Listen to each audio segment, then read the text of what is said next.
Oke, ada Farid dan Ajeng dari Berbagi Nasi atau Bernas ya. Bernas. Betul. Betul. Tulungagung. Sejak kapan toh teman-teman ini di Bernas ini, udah lama atau gimana, coba ceritakan. Jadi Berbagi Nasi Tulungagung sendiri itu dimulai sejak 2015, tepatnya bulan Oktober 2015. Jadi usianya Oktober 2021 kemarin itu sudah 6 tahun dan ini jalan 7 tahun. Mau ke 7 tahun. Mau ke 7 tahun, alhamdulillah. Ini donaturnya dari mana? Kok bisa istiqomah gitu? Aku kan teman dekatnya dia toh. Iya. Oh, teman dekat. Pokoknya kalau hari Jumat malam itu gak iso diganggu gugat. Nyapa? Bernas gitu. Iya. Selalu. Padahal rutin itu. Yang saya herankan itu donaturnya dari mana? Kok bisa istiqomah? Jadi dulu awal waktu kita mulai Berbagi Nasi 2015 itu dari teman-teman sendiri, dari teman-teman relawan itu datang aksi sambil bawa nasi sendiri-sendiri. Jadi ada yang bawa nasi 1, 2 bungkus, 3 bungkus sampai 5 bungkus. Nah, setelah itu kita kan rutin seminggu sekali. Nah, itu kita upload di sosmed anggota masing-masing. Kemudian kita juga buat sosmed Berbagi Nasi Tulungagung itu sendiri. Nah, di situ kita tiap minggunya rutin untuk menyebarkan pamflet bahwa Jumat malam itu ada kegiatan amal yang namanya Berbagi Nasi. Nah, dari situ mulai berdatangan donatur-donatur. Jadi alhamdulillah yang dulu awalnya mungkin satu malam terkumpul cuman 30 bungkus, 50 bungkus. Alhamdulillah sekarang udah rutin stabil di 150 sampai 300 bungkus. 150 sampai 300 bungkus setiap nasi. Minggunya. Setiap Jumat malam. Setiap Jumat malam. Iya. Yang nyiapin siapa itu? Ada timnya sendiri atau langganan ke mana gitu? Jadi udah ada kita donatur tetap yang dia udah nyiapin nasi yang siap untuk dibagikan tiap Jumatnya. Nah, tim kita nanti tinggal ambil. Jadi saya, Mbak Ajeng sama teman-teman yang lain nanti langsung jam sekian kita datang ke rumah donatur untuk ngambil donasinya dan kita ketemu di meeting point atau di tempat kumpul kita di depan Pemda Tulungagung. Nah, di sana dari yang nasi yang dari donatur yang kita kumpulkan. Betul. Kita kumpulkan di satu tempat, kita total dulu berapa donasi yang terkumpul pada malam itu. Nah, sambil kita kasih air mineral gitu ya. Makan kalau nggak minum keseretan kan. Siap. Jadi kita kasih air mineral. Nah, baru setelah itu kita bagi, kita nyebar. Nah, ini sekian ke sana, sekian ke sana. Jadi nanti teknisnya itu dari donatur ini baru dihitung dulu gitu ya. Iya. Di depan Pemda Tulungagung. Depan Pemda. Base campnya awalnya pokoknya ngumpul di situ setiap Jumat itu. Iya. Meeting pointnya di Pemda itu. Iya. Jadi dari 2015 itu sempat pindah-pindah sih Mas. Pindah-pindah. Yang awalnya pertama kali aksi itu dulu ingat di parkiran depannya Masjid Al-Munawar. Di parkiran Alun-Alun ya? Masjid Jamek. Nah, 2015 pertama kali kumpul di sana. Terus di sana kan lumayan gelap ya. Jadi penerangan agak minim. Terus jalannya cuma satu arah. Kan alun-alun dan satu arah. Terus kita cari alternatif tempat lain yang mana ketika kita ngumpul itu banyak orang lihat. Oh, memang disiarkan gitu ya. Banyak orang lihat, aksesnya mudah, terus kemudian penerangannya cukup. Ya minimal dari lampu jalan lah. Dari timur kelihatan, dari barat kelihatan. Yang dari simpang pertigaan itu belok ke timur barat juga kelihatan. Atau mungkin ada modus pengen dilihat Pak Bupati. Iya. Ya itu juga sih. Itu juga sih. Sempat tahu nggak ini Pak Bupatinya? Kurang tahu Mas ya kalau itu. Ini kan setauku ya. Iya. Bernas itu kan nggak hanya di Tulungagung kan. Benar. Itu gimana ceritanya? Apakah inisiatornya itu teman-teman Tulungagung, ada yang ngikuti atau malah dari kota lain terus teman-teman Tulungagung ngikut gitu?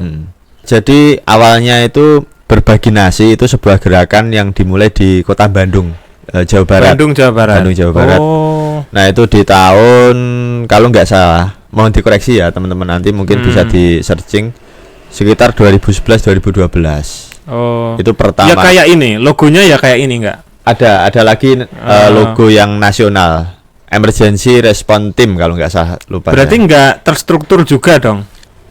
Kalau di tiap regional itu tidak terstruktur. Cuman di pusat kita ada naungan yayasan. Oh. Jadi iya, ini iya. badan hukumnya atau payung hukumnya itu secara nasional itu jadi satu di Berbagi Satu Nusantara. Berbagi Satu Nusantara. Ya, itu yayasannya. Terus iya. kita di masing-masing kabupaten kota itu otonom. Jadi di Tulungagung berdiri sendiri, di Blitar, Kediri dan seterusnya berdiri sendiri. Dan alhamdulillah sekarang hampir di setiap kabupaten kota di Indonesia ada. Gitu, ada. Semuanya. Semua. Se-Indonesia ada alhamdulillah. Alhamdulillah dari Sabang sampai Merauke ya, walaupun mungkin ada beberapa yang belum. Jadi kayak di Jawa Timur kayak Probolinggo, kemudian belum. Pacitan, itu ada beberapa daerah yang belum. Ini ketuanya Mas Farid sendiri ya ini ya. Jadi Gimana? kita ada budaya. Gimana budayanya? Ada budaya atau ada tradisi yang terus kita jaga dan kita lestarikan. Jadi di Bernas itu nggak ada ketua. Oh. Nggak ada ketua, nggak ada struktur. Memang tidak ada struktur. Memang nggak ada struktur. Jadi karena gerakan ini didasari bahwa kita beramal baik atau melakukan sesuatu harus ikhlas. Peduli gitu ya. Peduli atas dasar itu. Takutnya nanti ketika ada struktur dan seseorang di dalamnya itu menjabat dalam struktural, itu akan menjadi beban.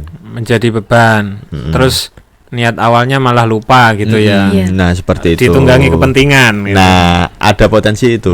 Siap. Kok keren ya. Nah, itu. Ini Mbak Ajeng, yang benar secara struktur nggak ada ketua. Tapi yang paling mendominasi siapa? Kayaknya Farid ya, betul enggak? Iya, Mas Farid ini paling dominan nih. Oh gitu. Jadi yayasan nasional ya kan. Iya. Tapi ketika turun di provinsi-provinsi atau kota-kota itu namanya berbeda-beda begitu ya. Ya tetap berbagi nasi, terus ditambahi Nama kabupatennya. Oh berbagi nasi Tulungagung. Iya. Blitar. Terus Pernah ada kumpul nasionalnya enggak? Ada sih, ada. Pernah? Ada pernah beberapa kali. Namanya apa lupa saya. Ngopi kalau nggak salah. Ngopi, ngobrol bareng pejuang nasi. Oh, Allahu Akbar. Itu. Jadi ada yang nasional. Nah, kebetulan kita di Jawa Timur sendiri ini ada apa ya? Ya budaya lagi lah yang kita budaya otonomi Tulungagung. Jawa Timur. Oh, Jawa Timur. Bernas Jatim itu kayak apa ya? Kita buat kesepakatan atau apa ya? Perjanjian tidak tertulis gitu. Siap. Jadi nanti ketika ada salah satu daerah yang di situ anniversary atau ulang tahun, nah kita semua kumpul di situ. Oh. Kita semua kumpul di situ dan itu apa ya sudah menjadi kebiasaan bagi kita. Oke, yang aku penasaran itu gini. Jadi kayak aktivitasnya teman-teman ini jadi mirip kayak orang rewang gitu. Menurut saya. Iya sih. Nah, aku kagumnya sama budaya Jawa itu kan rewang manten, selamatan gitu ya. Berapa bulanan atau apa itu budaya rewang itu ya menarik. Meskipun kadang-kadang ya ada yang rasan-rasan sih. Iya. Di rewang. Ya memang itu ada sih. tapi kan unik ya, kan nggak ada strukturnya, nggak ada leadernya, nggak ada sekretaris, ya jalan aja gitu. Tapi ya rukun-rukun aja, ayam-ayam aja gitu. Alhamdulillah. Gitu. Mirip-mirip itu mungkin ya. Iya. Mbak Ajeng ini kan juga termasuk berapa tahun Mbak ya? Saya 2 tahun. 2 tahun. 2 tahun. 2 tahun. Gimana Mbak dengan tidak terstruktur ini gimana? Mungkin kan hal baru kalau saya kan memang apa ya? Yus lawas sih. Dari 2015 ya itu. Iya, 2015. Masya Allah. 2015. Ya itu kalau anak itu udah SD itu. Iya, SD Mas. Mungkin dulu waktu ikut itu wajahnya nggak gini dulu mungkin. Masih baby face. Baby face. Ini cerita pertama kali ikut. Iya. Awalnya itu saya tahunya itu bukan dari teman atau dari medsos. Saya itu Jangan-jangan dikasih nasi. enggak. Pas itu waktu sholat di Masjid Al Munawar, terus kan saya biasa kan ketemu temen baru siapa gitu kan biasa, maksudnya terus pas terakhir ada kenalan gitu, kenapa kok di sini sendiri gitu. Terus daripada di sini sendiri, ayo nambah temen, ngikut komunitas, siapa tahu berbagi pengalaman, kebaikan juga bisa bermanfaat untuk orang lain juga. Terus itu komunitasnya di mana, Mbak? Itu loh apa di depan Pemda. Itu temennya Mbak Ajeng atau bukan? Kenalan baru juga, itu baru kenal juga di situ. Waktu nongkrong di masjid itu. Iya. Kenalnya di situ. Iya, pas waktu setelah sholat Isya. Di situ. Terus saya penasaran kan, masa ada toh seperti itu. Saya cari di IG, di medsosnya. Iya, berbagi nasi Tulungagung gitu. Terus saya DM di salah satu adminnya di berbagi nasi Tulungagung. Terus ya itu bisa datang langsung ke Pemda itu, sampai ketagihan keterusan gitu ya. Alhamdulillah. Sampai 2 tahun ini ya? Iya. Jalan 2 tahun. Alhamdulillah. Ini yang pengen tak tanyakan itu, sejak 2015 itu donatur tetapnya tetap beliau itu atau bagaimana itu? Gonta-ganti atau gimana? Ada beberapa yang menetap, masih menetap ya sejak 2015 atau 2016 tepatnya, saya lupa. Itu beliau. Ada beberapa orang yang konsisten gitu. Tiap Jumat dia selalu beliau setor selalu gitu ya. Ada juga yang datang silih berganti gitu. Jadi ada donatur baru, kemudian nggak donasi, tapi kemudian ada dulu, mungkin sebulan lagi dia ngasih gitu ngasih, mungkin pas ada rezeki atau gimana gitu. Tapi alhamdulillah kalau untuk saat ini kita alhamdulillah tiap Jumatnya nggak kekurangan amunisi kalau kita amunisi. Karena nasi amunasi, Mas. Oh gitu. Amunasi. Ini kamusnya Bernas kan. Bernas ya, amunasi. Di dunia nyata nggak ada, kayaknya di metaverse ada. Metaverse ya. Mungkin nanti di metaverse ada Bernas juga ya. Iya, bisa sih, Mas. Nasinya digital. Lagi marak soalnya soal metaverse ini. Gini, kalau Bang Farid sendiri ya kan dari 2015 ini menjadi sebuah kegiatan yang diprioritaskan kayaknya di Bernas itu. Iya sih, Mas. Dan apakah pernah ninggalin gitu? Maksud saya ninggalin tuh ada hajat syar'i atau udzur syar'i, aku absen dulu, gitu. Aku absen, ada kegiatan ini. Sering atau pernah sih, Mas. Pernah beberapa kali. Cuman ya prioritas sih. Jadi kalau nggak bener-bener urgent lain, mungkin sakit atau keadaan mungkin hujan pun malah harus berangkat. Gitu ya. Hujan pun malah harus berangkat. Nggak pernah absen Mas Farid ini. Hampir nggak pernah absen. Pernah sih. Apa yang membuat mau semangat ya, apa, Bro? Gimana, Mas ya? Jadi karena donatur ini kan kadang nggak nggak mau tahu gitu kan. Nggak mau tahu dalam arti ya udah ini udah donasi tak siapkan. Harus ada tim yang menyalurkan. Sebenarnya nggak ada tuntutan juga sih. Nggak ada tuntutan juga. Ini harus diambil atau disalurkan, enggak.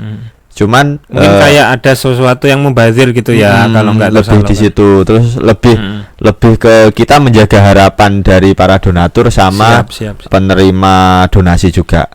Mungkin ada beberapa target yang memang mengharapkan Jumat malam jam sekian ini pasti dapat kiriman dapat kiriman. Nah, dari malaikat-malaikat. Masya Allah. Terus tiba-tiba nggak ada gitu. Terus mungkin kalau donatur udah ditunggu sampai malam, kok nggak diambil-ambil, ini terlanjur dimasak nih, dibungkusin. Kadang ada beberapa donatur yang mereka itu memang menyiapkan sendiri gitu nasinya. Kan ada beberapa yang beli jadi terus dikasihkan ke kita. Tapi ada beberapa itu yang dimasak sendiri, dibungkusi satu persatu sendiri. Dan di situ kan selain materi yang diberikan, di situ ada rasa empati yang dititipkan ke kita. Nah, jadi perasaan itu yang membuat Mas Farid itu care gitu ya, kalau ini tak biarin nanti siapa lagi yang gitu mungkin ya.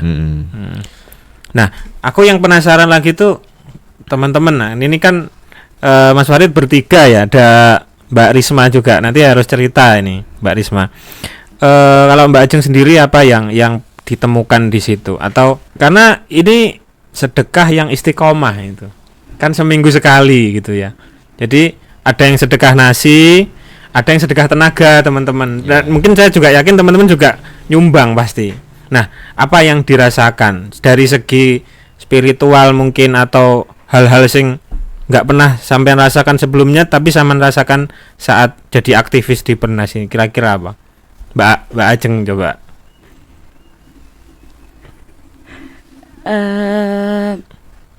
Gimana mulainya? yang tahu Mbak Ajeng, kita nggak tahu mulainya. Nggak tahu. Kan tiap pengalaman kan berbeda, pengalaman tiap orang di Pernas mungkin. Kalau pribadi Mbak Ajeng gimana? Pribadinya ya saya itu belajar saya itu Mas, karena ya semua, karena gimana ya itu umpama kayak yang dibilang Mas Farid tadi yang di depan Pemda itu tadi, karena ada yang sudah donasi, ada yang sudah disiapkan juga. Nanti kalau nggak ada yang menyalurkan atau nggak ada yang membantu memberikan, itu siapa itu. Terus yang keduanya belajar saja ini saya untuk bekal ya, siapa tahu bermanfaat, siapa tahu gitu. Mungkin apa cerita-cerita apa ajaib atau mungkin apa ya? Biasanya kan yang sifatnya personal ya, biasanya nggak bisa dirasakan orang lain, tapi saya yakin pasti ngalami lah teman-teman gitu. Pernah Kira-kira juga pas waktu membagikan, karena kan masih baru ya saya itu, pas masih 2 tahunan ini, pas awal-awalnya itu membagikan ke target itu pernah sampai nangis, astagfirullahaladzim, karena ternyata masih ya, bukannya saya itu nggak boleh, maksudnya memandang itu rendah, itu nggak boleh, maksudnya walah aku kudune kudu bersyukur banget gitu. Selain itu ndak, maksudnya kita itu semuanya juga sama. Apa yang dilihat di lapangan sama Mbak Ajeng? Sangat-sangat banyak bersyukurnya, pelajarannya juga banyak sekali, dan bersyukur banget saya ikut komunitas berbagi nasi Tulungagung ini, karena juga banyak belajar, intinya banyak belajar. Selain itu juga alhamdulillah juga kalau menurut saya pribadi, orang-orangnya di berbagi nasi Tulungagung itu juga mengarahkan kebaikan juga. Jadi tidak asal membagikan, menyalurkan nasi itu tidak, tapi pribadinya si teman-teman A, B, C ini juga mengajak kebaikan juga, pernah juga diingatkan juga, jadi kebaikannya juga dapat, insya Allah komunitasnya juga dapat, akhiratnya insya Allah juga dapat. Itu kalau menurut saya pribadi seperti itu. Intinya ya, makanya saya getunnya itu kenapa kok baru tahu 2 tahun ini padahal kemana saja 2019 berarti mulai join 2019. Sebelum COVID. Iya, sebelum COVID itu. Ikut bentar langsung ada COVID kayaknya deh. Ikut sebentar langsung ada COVID itu. Jadi buat teman-teman yang mungkin mungkin di rumahnya mau ngapain, atau lagi nggak ada teman, bete gitu atau bete atau galau ya, anak-anak muda kayaknya. Anak-anak muda sekarang mungkin kita juga masih muda ya Mas Farid ya. Itu bisa gabung di depan Pemda di setiap komunitas Jumat setelah Isya. Ya.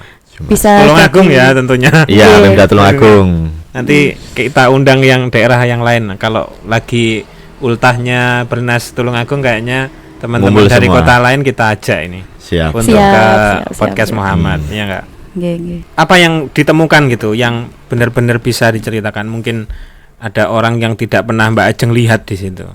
Yang sebelumnya itu taunya mau ini Setelah masuk di Bernas, oh ada ya orang seperti itu tuh, pernah nggak? Pernah. Nah itu apa itu yang saya penasaran? Orangnya seperti apa? Kan dulu maksudnya yang pertama itu kan lihat itu dari HP ya. Betul. Kan sekarang kecanggihan HP. Mungkin kalau HP lihat dari HP. Iya. Bisa di edit atau acting. Nah, terus setelah saya gabung di Bernas ini, ternyata beneran ada seperti itu. Pas kejadiannya yaitu Mas yang di waktu depan Barata itu ada sampah apa? Tukang sampah. Tempat sampah. Atau tukang sampah yang bak sampah itu loh. Itu sudah jam 10 malam itu masih ceker-ceker sampah, cari plastik, cari kardus bekas itu. Dan itu keadaan gerimis-gerimis itu. Jadi rintik-rintik hujan. Bapak-bapak gitu ya. Enggak, ibu-ibu itu. Ibu-ibu pakai sepeda, ontel dan bawa kebo. Allahu Akbar, saya langsung bawa karung. Iya, bawa karung. Ya. Kalau kebo kan kerbau. Iya. Ibunya nenteng kerbau. Enggak ya. Iya. Bawa ya karung. Untuk menekankan pada yang ngedengerin karung ya. Iya. Kebo ya, bahasa Jawanya karung itu kebo. Ya. Itu salah satu ya itu ya. Ya salah satunya itu yang paling saya ngejelep. harus banyak bersyukur banget. Ya Allah, okay. Kalau Bro Farid mungkin iki yang lebih lama pasti lebih banyak melihat hal-hal yang ya. Soalnya memang ya setahu saya tuh memang beda gitu loh. Farid ini di antara yang lain gitu. Memang mudah berempati, terus juga anaknya tahu sendirilah gitu ya.